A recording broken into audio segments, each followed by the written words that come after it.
Hey guys, this is Study Guide 23. Number 1, Abby adds 6/8 of a cup of peaches to her cake recipe. Then she measures and adds 2/8 of a cup more of peaches.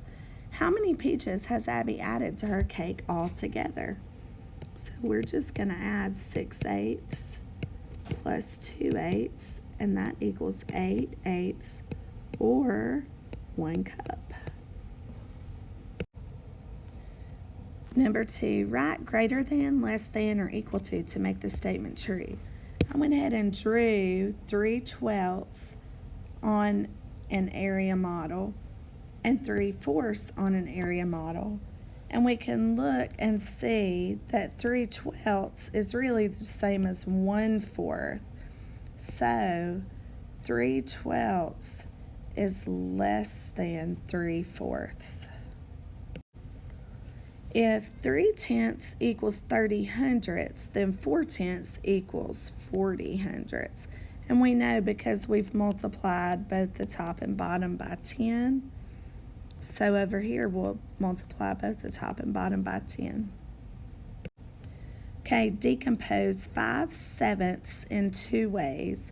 So if we start with 2/7, we know we have 3 left, and that equals 5/7. And if we start with 1/7, we know that we have 4 left, so that would also equal 5/7. Number 5, Kinley orders 485 oranges.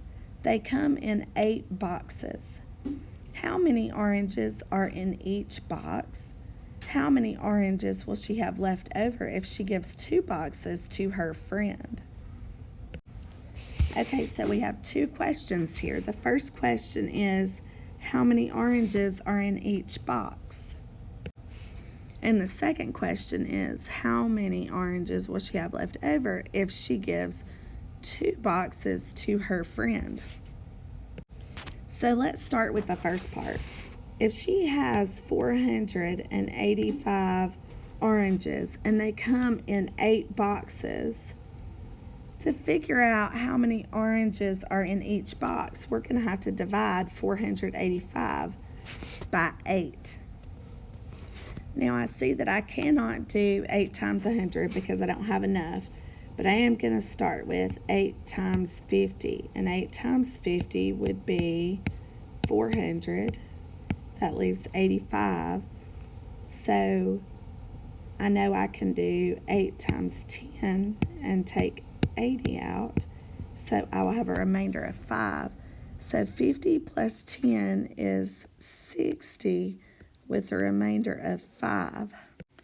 So it says how many oranges are in each box. So it looks like some boxes are going to have maybe 1 extra orange. So I would say that 60 to 61 oranges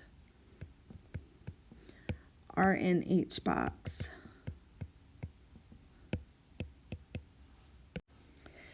So the second question says, how many oranges will she have left over if she gives 2 boxes to her friends? That's bugging me because that should be her. So what we're going to do, let's first of all just drop that remainder and just use 60 in each box since that's the number we got evenly.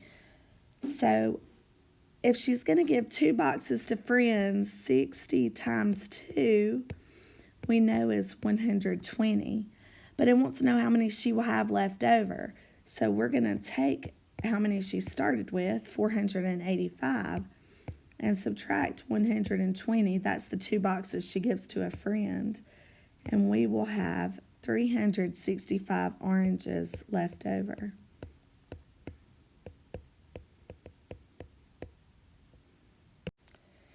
Okay, if 2/10 plus 3/100 equals 23/100, then 4/10 plus 8/100 equals how many hundredths?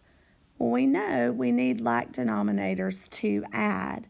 So we're going to multiply 2/10 by 10. So 2 times 10 is 20, and 10 times 10 is 100. So we can see that 20 plus 3 gets us 23. So we'll do the same over here. 10 times 4 is 40, and 10 times 10 is 100. So 40 plus 8 equals 48 hundredths. Okay, the factors of 14. Well, we know 1 and 14. And then 14 is an even number, so we know 2 will be a factor. And I know 2 times 7 is 14. And that is the list of factors for the number 14. Now, our question doesn't ask, but is this prime or composite?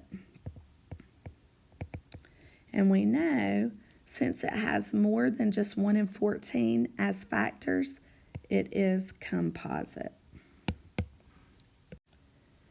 If the fraction 61 hundredths equals the decimal 0.61, then 39 hundredths equals the decimal 0.39. And we read that 39 hundredths. 1/10 plus 3/10 equals 4/10. Okay, to add mixed numbers like this, we're going to add our whole numbers first. So 2 plus 4 is 6.